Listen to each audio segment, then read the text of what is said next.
बच्चों, इस वीडियो में हम लोग देखेंगे अपरिमेय संख्याओं का संख्या रेखा पर स्थान निर्धारण। एक प्रश्न के हल से समझते हैं। संख्या रेखा पर कर्णी 2 का स्थान निर्धारित कीजिए। कर्णी 2 अपरिमेय संख्या है, इसका स्थान निर्धारित करेंगे संख्या रेखा पर। इसके लिए हम सबसे पहले एक संख्या रेखा खींचते हैं। इस पर कहीं पर एक जगह हम 0 अंकित कर लेते हैं और 0 के बाद बराबर दूरी पर निशान लगा लेते हैं।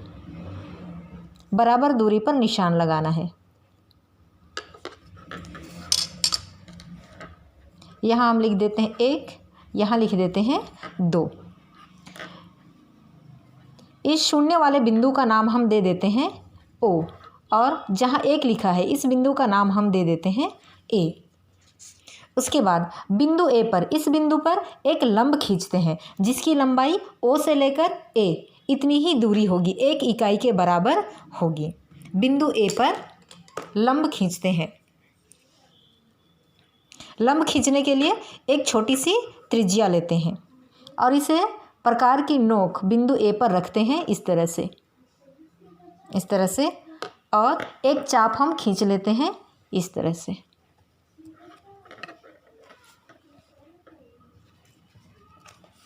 एक चाप खींच लेते हैं इस तरह से। इसके पश्चात चाप संख्या रेखा को जहाँ पर मिलता है उस बिंदु से स्टार्ट करते हैं चाप काटना। इस तरह से एक चाप काटते हैं और दूसरी ओर से भी इसी तरह का एक चाप काटते हैं। यह चाप संख्या रेखा को जिस बिंदु पर मिलती है वही प्रकार की नोक रखते हैं और इस तरह से चाप काट देते हैं। इस तरह से हमें 2 चाप मिलते हैं। अब यहाँ पर फिर प्रकार की नोक रखते हैं और ऊपर की ओर एक चाप इस तरह से खींचते हैं। इसके बाद इस ओर भी जहाँ पर चापों का प्रतिच्छेद बिंदु मिलता है उसी बिंदु पर प्रकार की नोक रखकर इस तरह से चाप खींच लेते हैं। इसके पश्चात चापों का यह जो कटान बिंदु मिलता है, प्रतिच्छेद बिंदु मिलता है, इस प्रतिच्छेद बिंदु से होती हुई बिंदु A तक एक किरण खींच लेते हैं। A से लेकर ऊपर की ओर कहीं पर बिंदु B लेंगे, लेकिन A और B की दूरी O से लेकर A जितनी ही होनी चाहिए, इसलिए हम प्रकार की सहायता से OA की दूरी माप लेते हैं। O से A की दूरी माप लेते हैं। ये बिंदु O और ये बिंदु A, इतनी दूरी माप लेते हैं।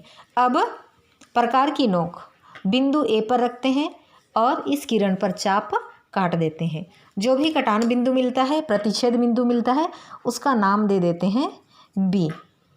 अब बिंदु B को बिंदु O से मिला देते हैं स्केल की सहायता से।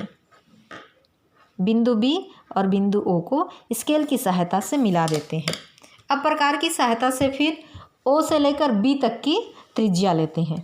O से B की त्रिज्या लेते हैं। प्रकार की सहायता से O से B की त्रिज्या लेते हैं। इस तरह से O से B की त्रिज्या लेते हैं। इसके बाद बिंदु O पर प्रकार की नोक रखकर एक चाप खींच देते हैं। बिंदु O पर प्रकार की नोक रखते हैं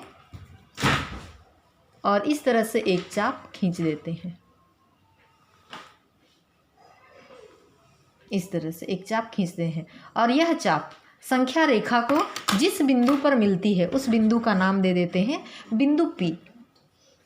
और यही बिंदु P O से लेकर P तक की दूरी ही है वर्गमूल 2।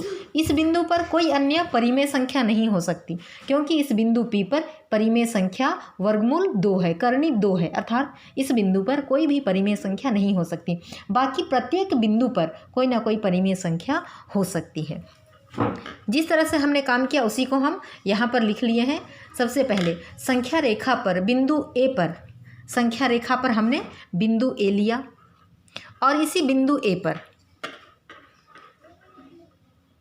AB खींचा, लंब AB खींचा। हमने लंब AB खींचा जहाँ AB बराबर 1 इकाई और AB की लंबाई हमने 0 से A तक की लंबाई, अर्थात 1 तक की लंबाई जितनी है, 1 तक की दूरी जितनी है, इतनी ही दूरी हमने A से B तक लिया। AB की लंबाई हमने 1 इकाई लिया।